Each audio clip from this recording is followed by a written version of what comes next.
It's R&R with Ricky and Bobby. Yes. So what you been up to? School going good? We are actually on fall break right now, so that's a good thing, I guess. We stayed here this time because we went to the beach a while ago, so we stayed here this time. Kids had sports, things like that. So we are here, going good. You may hear them here in a minute in the back. I was like, y'all just be quiet. I need like a little bit to go live. Just be quiet. So we'll see how quiet they can be. You never know. Well, Banks so Ryan, I had the crud, then Ryan had it, and then Banks had it. So Banks stayed home with me yesterday, day before.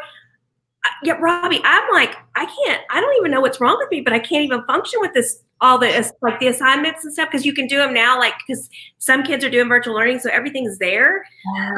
So if you miss school, you can just jump on and pretend like you're not there, but I don't get it. Like, I'm having a hard time with it. It is definitely tough. I basically had to say, okay, kids, it's up to you. Here's your computer. I had it. Well, I'm just like, I'm sorry, but you can't talk to your teacher this way. And he's like, you're not my teacher. And I'm like, today I am. So. Right. Today that I have to be your teacher, you better straighten up.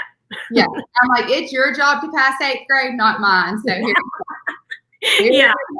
See, I think the middle schooler can do it. It's the little one, though. He's like just a handful when it comes to that. It's like, I don't know where that is, and this isn't there, blah, blah, blah. And I'm like, but so they're doing, I guess Columbus Day is the 12th, right? So that's Monday. Okay.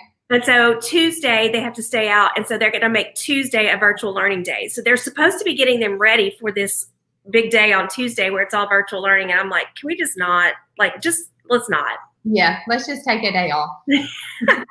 Or 2. Yes, exactly. Do y'all have fall break? Are y'all skipping it? Or? I'm assuming that's what this is, 12th and 13th. I don't know. Oh, okay. I don't know. How's the hair working, Robbie? I see you messing with it a lot. I was like, haven't people stick up and everything? Do you see them?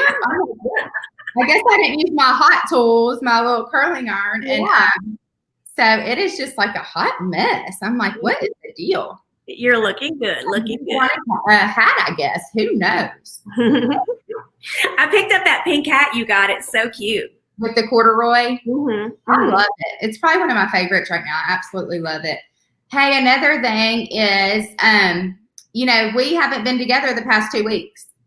Yeah, I know.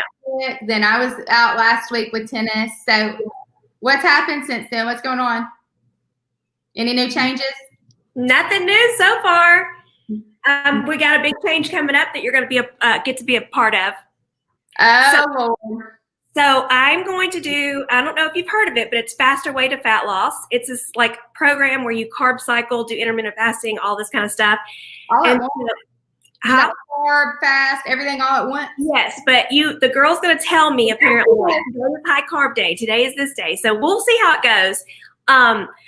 Anyway, so I decided to bite the bullet and go all in. And so I have picked up, are you ready for this? I'm ready. Are you going to experiment with all different kinds of alcohol, Ricky? No. Oh.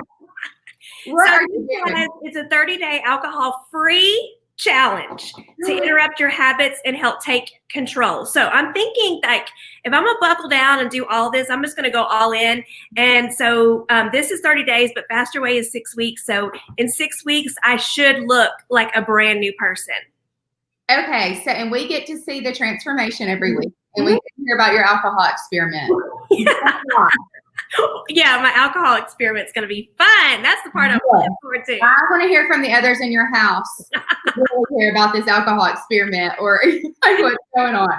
Hey, so what I did is I went and picked up a whole box of wine, and I was like, hey, there's Allison's on. I went and picked up a whole box of wine so that I could prepare for this. So this week, is this, like, when does this start? This weekend? Monday. On Monday. Okay, so you have all weekend to finish all your boxes of wine. It's almost finished, sadly.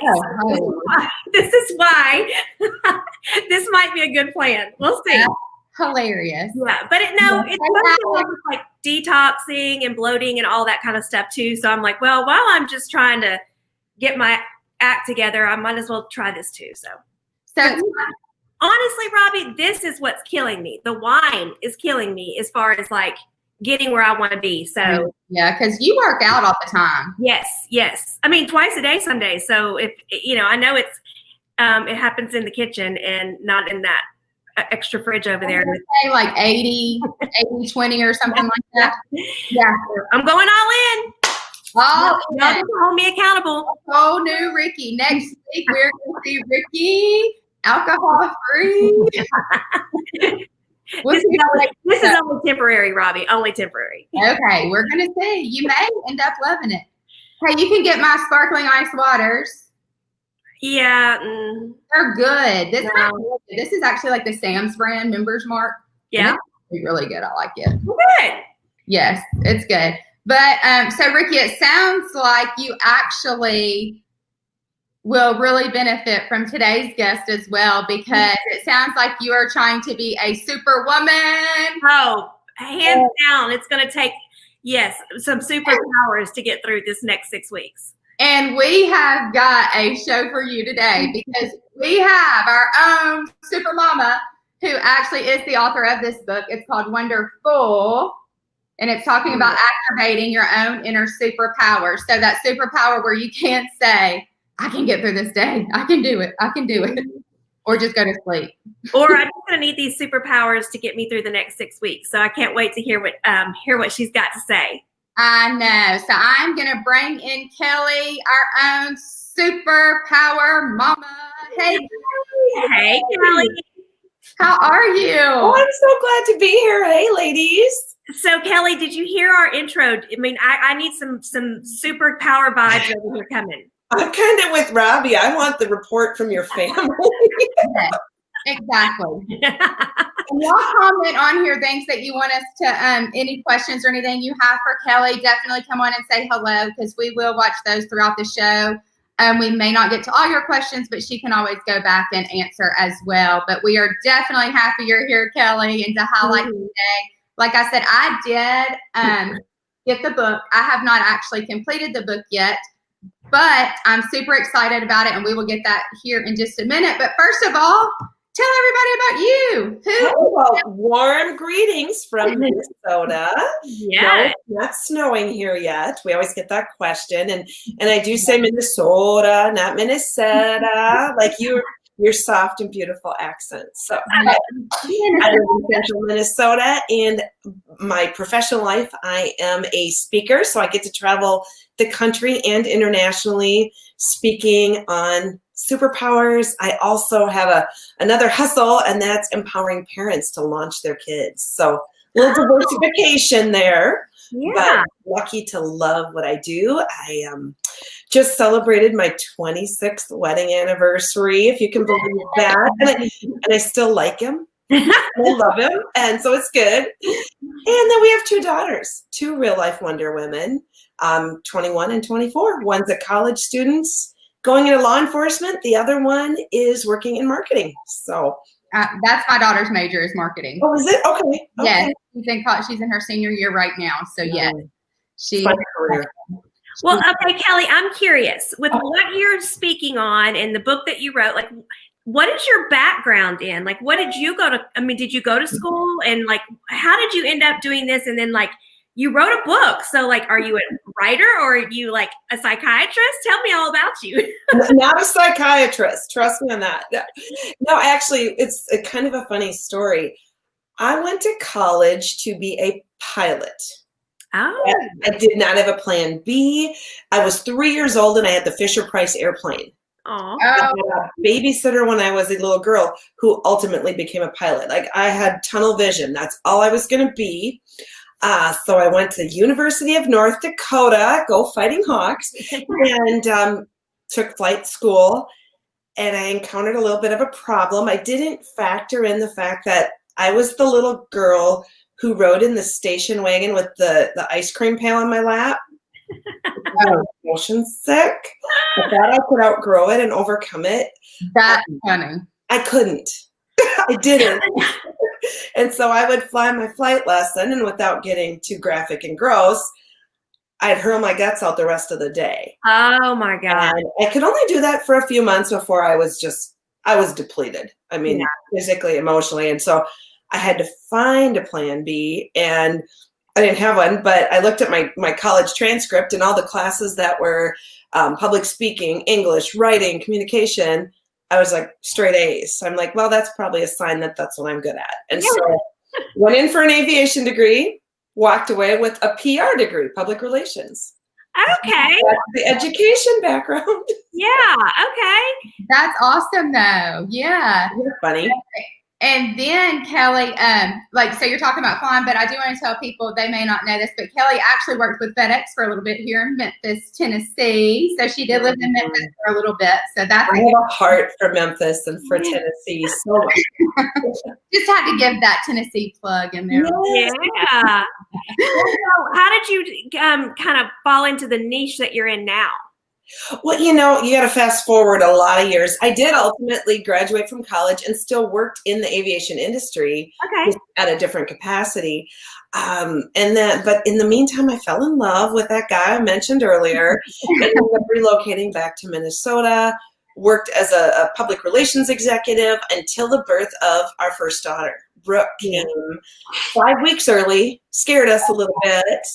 And, the first pivot, because we're not sick of that word already, right?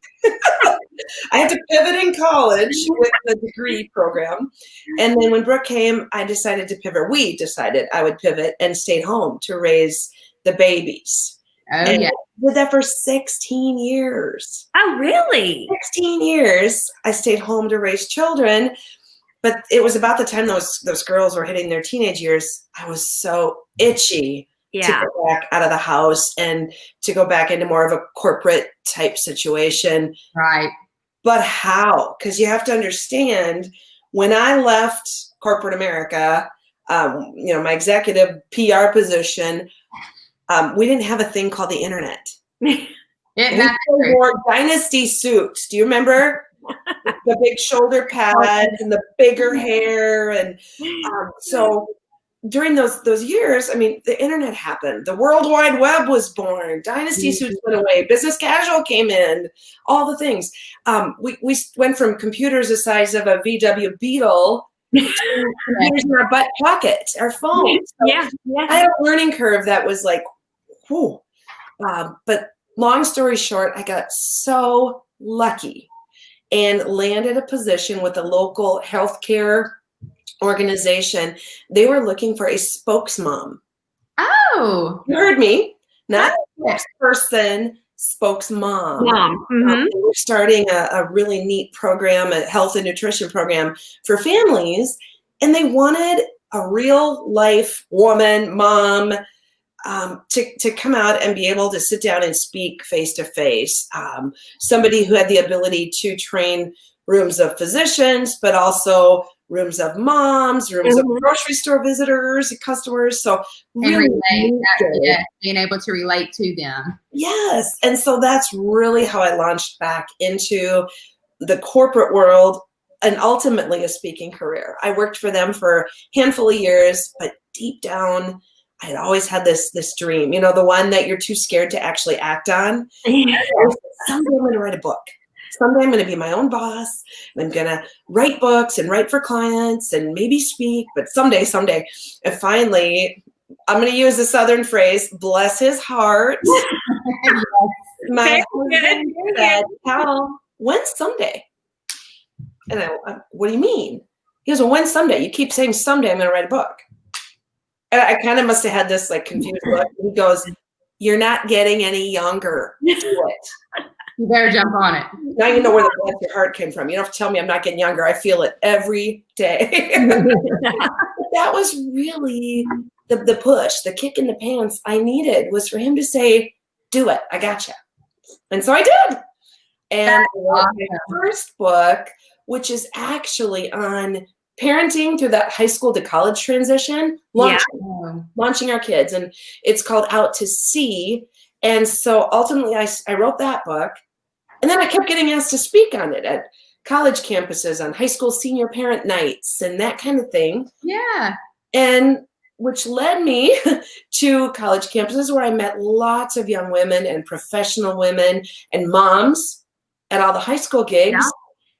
Yeah. And what I noticed over the course of time is I meet all these amazing, smart, passionate, compassionate women who did not realize how awesome they were. Yeah, I think that's the key. Yeah, there's college girls who are paralyzed with fear over expectations and the future. And then you've got the young moms trying to create this Pinterest-worthy lifestyle and feeling like they're failing, but when really they're doing amazing things. And professional women, sit at the table still feeling like they don't have a voice, and retirees trying to go, okay, now what? Yeah. And these women are amazing, and they couldn't see it themselves. And so really that's what inspired Wonderful. Is it's a book by women, and I interviewed over 100 women for the information in that book. It's by women for women, so we can lift each other up and ultimately have the accountability to ourselves to recognize who you are, who we are, why we do what we do. Well, and I love that it's like a superwoman, because I think so many times we do wear so many hats, but we forget how they all add up. Like, you know, sometimes we just think, oh, it's just what we got to do, but really it is making a difference. And I love in the book, y'all, it is very user-friendly. It's like a workbook. So see, yeah. Pull it in, and you can relate it to yourself and deal with your own inner struggles that eventually become your inner superpowers. And so that's awesome how you came up with that as well. I love the outline of it, and that, you know, you aren't just reading somebody's story, you're also creating your own. And I think that's it's your own story of your superpower. So it's very cool layout. Like I said, I've got to get to it, but it is a cool layout, and how it can, basically you can look back and say, oh, wow. That's what you're saying, Robbie. I'm glad that comes through. I wanted it to be, I actually don't call it a workbook, because quite frankly, I think you'll have enough work to do. Yeah. I'm calling it a thought book. Oh, I like that. Of time for ourselves. And it's intentionally not 400 pages. It's intentionally shorter, because who's got the time, you know? Yeah. And you can do it in little chunks. It's broken down into the 7 pillars of power. And it does have some personal stories, not only mine, but other women's stories, thoughts. Like I said, I interviewed a bunch of amazing Wonder Women, real life Wonder Women. And then it does have opportunity, because I don't know about you, and maybe Ricky, you'll find this with the program you're going on, but if you write it down, if you journal, there's some sort of accountability by physically grabbing a pen. I Wonder Woman pen, I don't know if you can see it. Oh, look at there. But physically writing it down and sharing it with another woman. Speaking it. Because you know what? You just said this to a whole audience. Now you're accountable. I know. Yeah, I know. Oh, and I'm holding you accountable too, Ricky. I'm holding you. Okay, we'll do you this. Can journal about it in your book. I think, this is a journal of some sort. Looking at it has questions, and I don't think you write directly in the book, but I would keep a journal. You can. I know. I can totally do that. Sometimes too, when we write it down, and I don't know if this is the same with y'all, but I mean, when you learn to write stuff down, and you can look back, even problem areas, you learn to realize, like, that wasn't really a problem. It's what got me here. Like, you know, and you kind of can look back and see how that was a stepping stone and not something to bury you. You know what I mean? And I think this lays that out too, as far as writing down those thoughts, you know, and finding those pillars and using them and realizing things you thought were meant to hurt you are helping you. So, and give yourself that grace and realize that it's okay. There's actually a whole chapter on the superpower of grace. Yes. And that means giving grace to others, but more importantly, to us. Yeah. Well, so you interviewed all these women, and you said they all have their own superpowers. So I can't wait to read it, Robbie. What is your superpower? Ooh, you're going for the tough questions right away. You know what? I think superpowers come back to nurture versus nature a little bit. What we are born with. I was born with the gift of gab. I am by nature positive. I generally look for the good in people. I'm outgoing, empathetic, compassionate. So those are some of my superpowers. And if you read between the lines, those are character qualities and parts of you that make you you. But you can also nurture superpowers. And it's fun when you discover some you didn't realize you had. And some of them that maybe I had to develop would have been confidence. Because I got to tell you, after being home for 16 years, yes, I was not particularly confident stepping back out into a technology-driven corporate environment. Mm-hmm. Well, that's true. Even for our followers, and I think important as moms, I think, and I don't know about you, Ricky, but I think sometimes we find our identity in being a mom. Just being at our kids' stuff. You know what I mean? Like having that security of, okay, I can go here because it's one of my kids' things, but what do you do do you get out on your own and go somewhere? You know, those kind of things, that identity. And I see that a lot. Don't you? Ricky? I think yeah. For men, I think identity is a lot of times their career, their work. And I think especially as women, we wrap ourselves in that mom. And sometimes by doing that, we're projecting a lot of our pressure onto our kids. Yes. For our successes. Heaven forbid their failures mean we failed as a parent, right? Yeah. I mean, somehow, and actually in the last chapter of this book, it's the pillar and the power of perspective. And really dig into that in where our identity is. And I got to tell you, when I left my job to be an at-home mom, I didn't know who I was. I went from being KELLY RADI, shake her hand, she's in a Dynasty business suit, to I got spit up here and boogers here. And I went from being KELLY RADI to Brooke's mom. Marty's wife, Brooke's mom. But who is this? Yeah. And I do think, and I'm going to generalize a little bit, but I think young moms today are doing a better job than perhaps my generation of finding themselves, of nurturing themselves, of taking care of who they are. One of the chapters I talk about a friend of mine, her name's Carrie, and she, oh my gosh, she has the most beautiful little twins, these amazing miracle babies.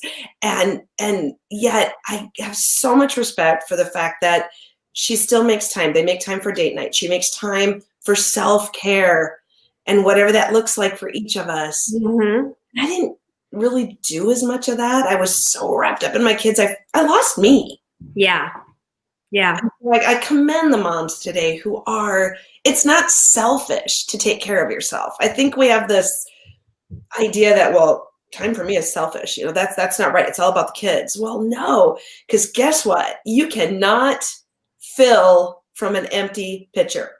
No, you cannot nurture everybody. It's like, here's an airline analogy. What do they tell you when you get on the plane, when they're given the whole flight attendant spiel, pointing out the exits, and they say in the event of a cabin depressurization, a mask is going to fall. Yeah. What do you do first? You put it on your kid. Actually, you're supposed to put it on your. That's right. Yeah. Ricky, you do you first.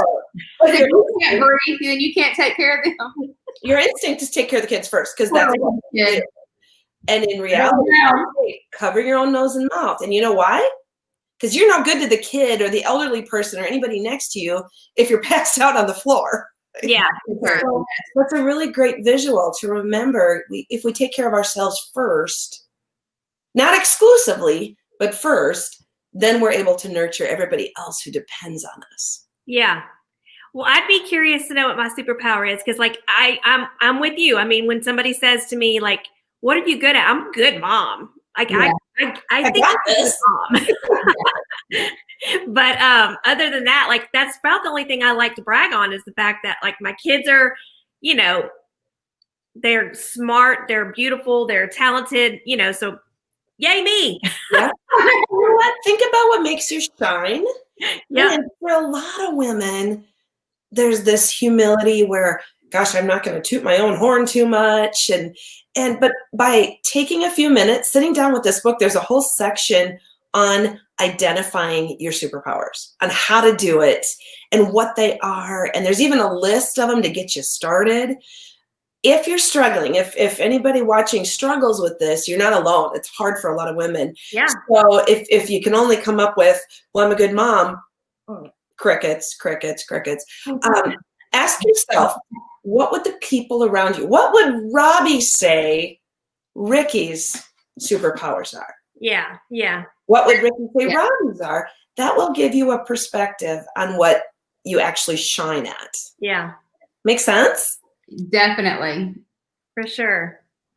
Definitely. No, I love it. I think that's awesome. And I love the fact that it is called a superpower because it, you know, I think sometimes we downplay some things that are our best character traits. Like Ricky, you're loyal. Ricky is very loyal. She's going to be committed. She keeps me organized. Keep her organized. So I don't know what I do without Ricky. You're my superpower. Oh, good. Ricky. Oh, I feel love.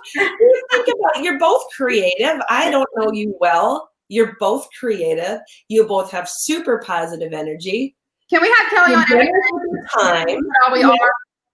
What was that? Every week we're just gonna have Kelly on to tell us. Kelly, we're calling you up. Okay, we need to talk. You put me on speed dial. And I feel like I need to say this about Robbie. So, you know, since Robbie's trying to you know, toot my horn, she's one of the strongest women of faith that I know. And I need that in somebody. Robbie is my go-to. Hey, I'll take it. Thank you, Ricky. Well, that's something I challenge in the book, not only to identify your own. Yes. Identify them in others. And how often as women do we think nice thoughts about another woman? True. But don't speak them. You don't use the power of voice. What it just happened to me this week. Oh, we were moving our daughter to Des Moines, and this woman came out to put money in the parking meter, and she had the most fabulous fall shade of lipstick on. Like, I did a double take. Like, her makeup was on point. And I looked at her, total stranger in the street, as we're sweaty and dripping and hefting boxes up to this apartment. And I go, ma'am, you just need to know how great you look. Your lip color is on point. And my daughter was right there. She's like, no kidding. And you could just feel this woman stand taller. And she looked at me and she goes, you have no idea how much I needed that today. Yeah. Thank you.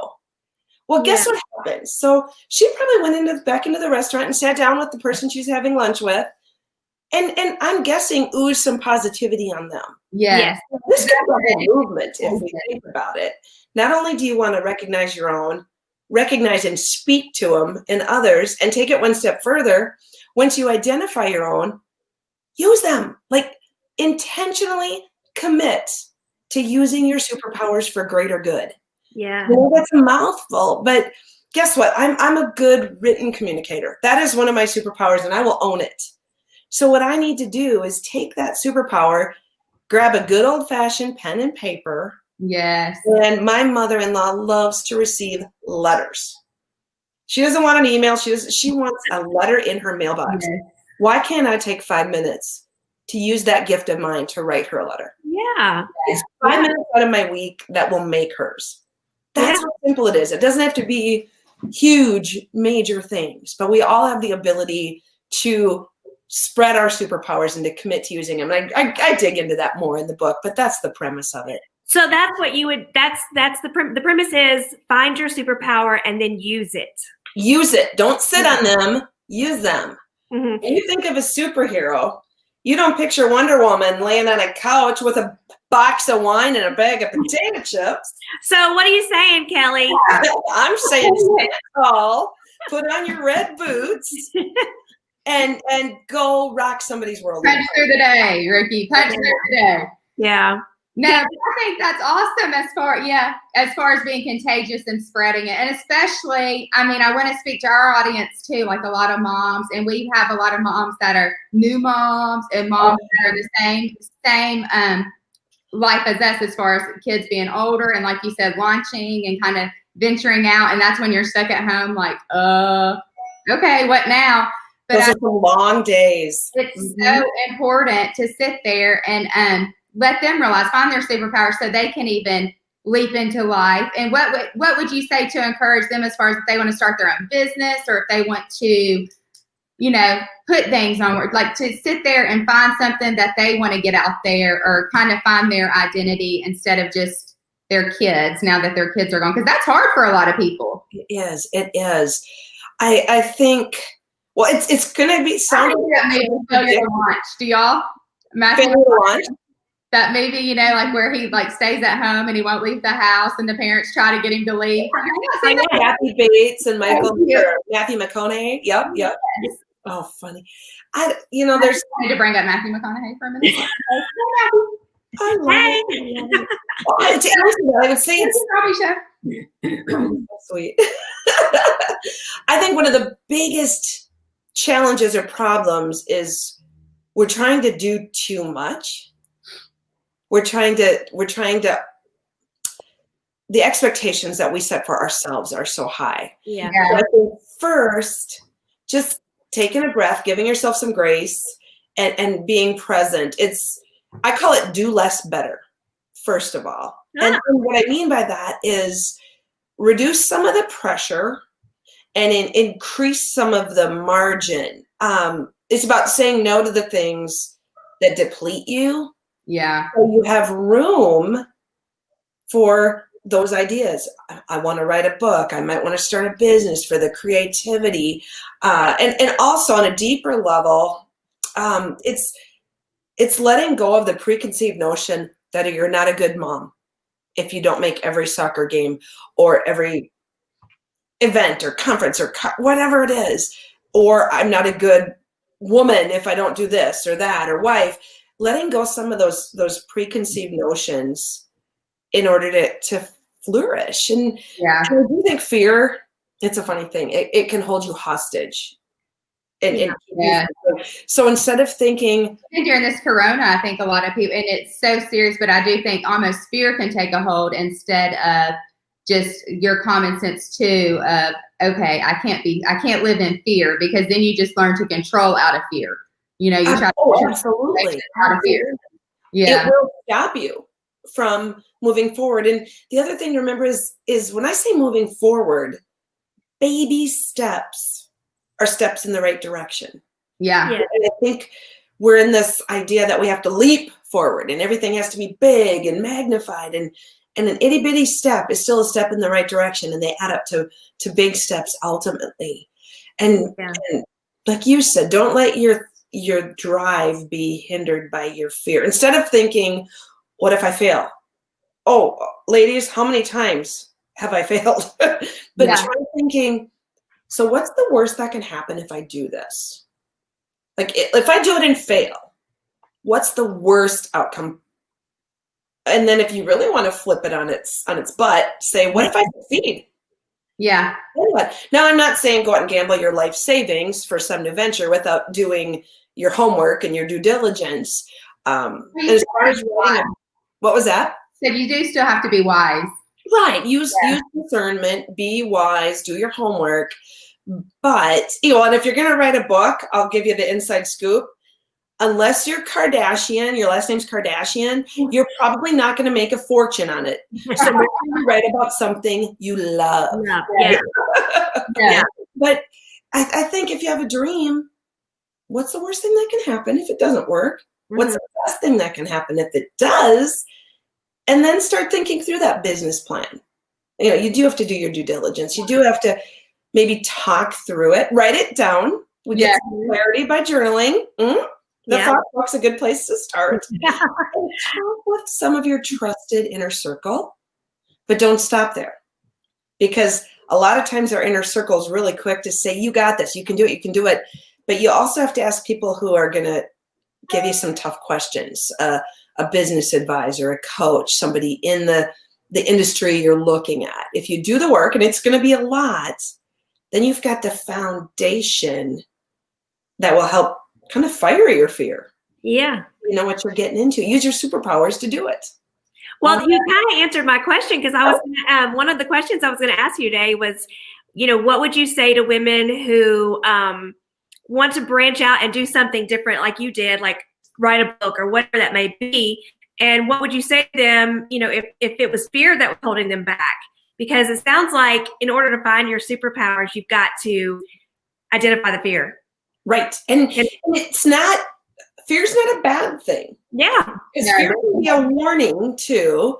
Mm-hmm.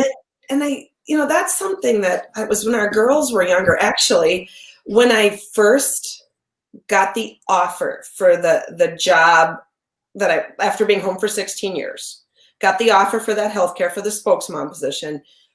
It was like the perfect job. It was written for my skill set. It was part-time, great pay, flexible hours. Like win, win, win, win, win.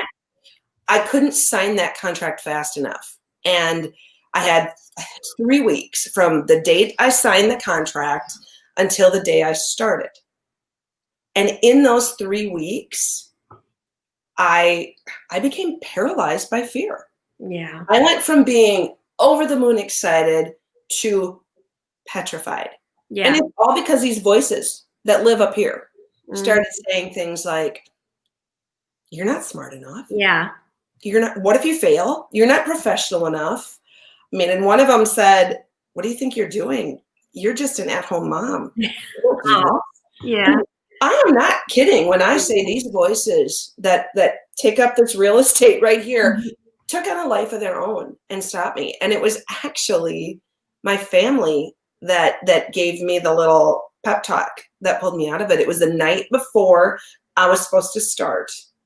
And they sat me around the kitchen table and they said things like, you're going to be awesome. They're so lucky to have you. So they wrapped me in these affirming words. And then I wonder if I have it. I have it right here. Hold on. They gave me a gift. It's a Wonder Woman lunchbox. So that's what came up with the title. Uh-huh. Love it. And my daughter said, Mom, you got this. You're our Wonder Woman. Yeah. And that was the moment when I realized I had a choice. I could let the fear define me. I could go into work the next day and not absorb anything because I was too scared to pay attention, or I could not show up. Or I could model for these two then young teen girls what it looks like to be fearful and to find courage and to overcome it. Because that's what we need in life. We don't need to have somebody push the fear away or push every challenge. We don't need the helicopter or the snowplow parent. We need a parent that models, yeah, I'm scared sometimes too. And guess what? I find a way to push through it. And so that's really kind of the inspiration for the Wonder Woman theme. That, and I grew up a child of the 80s who loved watching the Linda Carter portray Wonder Woman. Yeah, the one and only. You got it. That is so cool. I do. I love the lunchbox too. I do. You go out and get yourself one. I know. And you put it on a shelf. And I did actually physically carry my lunch in this Oh. to the office. And everybody knew which was mine in the fridge at work. But it reminds me, even today, now that I work from home, it sits on the shelf behind me. When I walk in this room in my office in the morning, it's the first thing I see. And it reminds me why I do what I do. Yep. Well, you really are wonderful. I will tell you that. Like, I need Kelly in my life every day. Oh, I really appreciate you even coming on with us today. Like I said, I can't even wait to finish doing the book and discovering my own superpowers, and then I'll pass it to Ricky too. Yeah. Do stay in Get your own, because you can't read mine. I missed it. What'd you say? She'll have to get her own book because she can't read mine. Absolutely. The more the merrier. We got you. We got you. But yes, we definitely appreciate you coming on today, Kelly. And like I said, I think a lot of that definitely, as far as like taking a leap and knowing like, what do you have to lose? Why not? Why not? I mean, you know, Ricky and I, we have our own legging business, our activewear business. And so we took the leap. We were like, hey, what do we have? If not, we got cute leggings. You know? If it doesn't work, we got cute leggings. And then hey, it's successful, so we're here. But yeah, thank you, Kelly. And all of this will definitely help. I know a lot of our moms, because they're in that same situation. And we'll have to check out the launch too. What you out to see? We'll have to look into that as well. Yeah. It is just my pleasure to be here today. And do stay in touch. I'm on social media. Well, you're not off the hook quite yet. Our Mama Madness, which is kind of our rapid fire session. Yes, I love it. Fun questions and just kind of go over some fun stuff, just lots of laughs. So Ricky is going to have those questions. You ready, Ricky? I got them. Awesome. Fire away at our Superwoman. All right, Kelly, if you could buy any food right now, what would it be? Lobster. Oh. Really? I'm like, that just threw me. I'm thinking pizza, burger. I pretty much like all food. We just did a Superwoman all out. She's like, indulgence. land and sea, honey. Okay, so if you're stranded on an island, there's no lobster available, okay? There are 2 things that you're going to need with you. Can I bring my husband? Sure. I'm all about a tropical island. Marty and sunscreen, because Hey, I'm not kidding y'all. And we need to check the facts, but I did hear that if you are ever stranded on an island and you had a sweet potato, like you're good. Like it has everything you need. Promise. I'll keep that in mind. Always travel with a sweet potato in your bag. Just in case. Just in case. Be prepared. Okay. On that note, how old were you when you had your worst haircut? What was the style? 4th grade, and it was the Afro perm. That's like, and I have really thick hair. Yeah. So I look like a big old orb. That's funny. What about you, Robbie? So y'all, oh my goodness. So I got the Dorothy Hamill cut. Do y'all know Dorothy? I mean, I didn't get it. My mom got it for me. And I'm like, here I am. My name's Robbie. Anyways, you never know. And here I come out with my Dorothy Hamill cut. And I'm like, wow. Like I look back at the pictures and I'm like, thanks, Mom. Yeah. I think I did the same exact thing. It had like a little bit of wispy here then in the back. And then like it was kind of like feathered a little bit. And I mean, I look at that picture now and I'm like, and I'm a Ricky, so we and I was like, Mom, this hair, this is so. I knew what she said. She's like, oh, honey, everybody goes through an ugly phase. I'm like, you made me. So our youngest, Karen, I got her a pixie cut when she was little. Cutest thing you've ever seen. She's still bitter. She is still salty about that haircut. She's like, I can't believe you did that to me. And I still think it was the cutest thing ever. I mean, my Dorothy Hamill's still laying on me. So I get it. Just don't ever tell her it was her ugly phase, because no, don't do that. Like my mom totally did that to me. I'm like, well, That's hilarious. Were you intending to make this my ugly phase? Because you succeeded. All right, gold or silver, Kelly? Both. I am too. I do. Seriously, I have rings that are gold and silver. My watch is both gold and silver. Mm-hmm.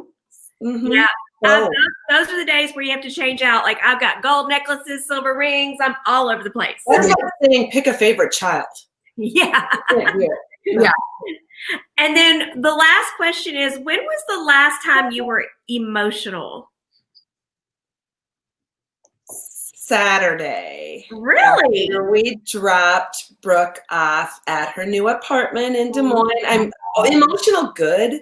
Yes. No. She's back. Just watching our girls adults, even now, it makes me emotional to see them becoming the women that I've dreamed of. Mm-hmm. Mm-hmm. She's gonna do it now. Yeah.